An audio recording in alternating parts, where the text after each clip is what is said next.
প্রিয় দর্শক বন্ধু, আন্দামান নিকোবর দ্বীপপুঞ্জে গত 5টি দশকের জনগণনার সমীক্ষায় দেখা গেছে মোট জনসংখ্যার 1/4 বাংলাভাষী।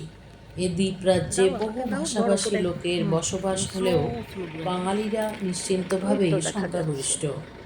ভারতবর্ষের মূল ভূখণ্ডের 34টি রাজ্য এবং কেন্দ্রশাসিত অঞ্চলে সংখ্যাগরিষ্ঠ জনগোষ্ঠীর মাতৃভাষাকেই সংশ্লিষ্ট অঞ্চলের রাজ্য বা সরকারি ভাষারূপে স্বীকৃতি দেওয়া হয়েছে। কিন্তু এ দ্বীপরাজ্যে বসবাসকারী সংখ্যাগরিষ্ঠ বাংলাভাষী জনগোষ্ঠীর দুর্ভাগ্য যে মূল ভূখণ্ডের অন্যান্য রাজ্যের ন্যায় এ দ্বীপরাজ্যে বাংলা ভাষাকে সরকারি ভাষারূপে স্বীকৃতি দেওয়া হয়নি।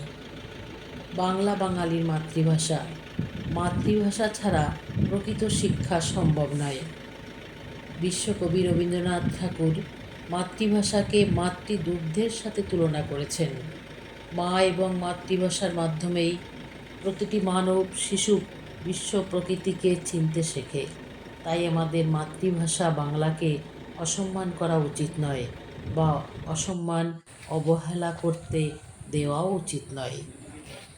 বাংলা ভাষা সোনার তরী, বাঙালির গর্ব অহংকারী, চৈতন্যর জোয়ার, মুক্তির আলো। বাংলা ভাষা আমাদের ভাগ্যের মাখো।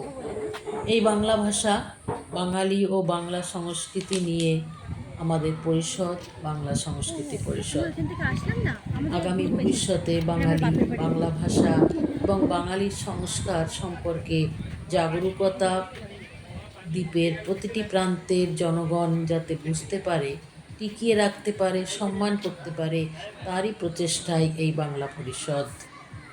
আমরা আন্দামানের সব স্তরের বাঙালিদের শুভেচ্ছা ও সক্রিয় সহযোগিতা কামনা করি। আমাদের দৃঢ় বিশ্বাস, ব্যাপক মাতৃভাষা চর্চার মাধ্যমে হতমান বা বঙ্গবাসীরা পুনরায় আত্মসচেতন ও উন্নয়নকামী জনগোষ্ঠীরূপে প্রতিফলিত হবে। বাংলা সংস্কৃতি পরিষদ গুরুত্বপূর্ণ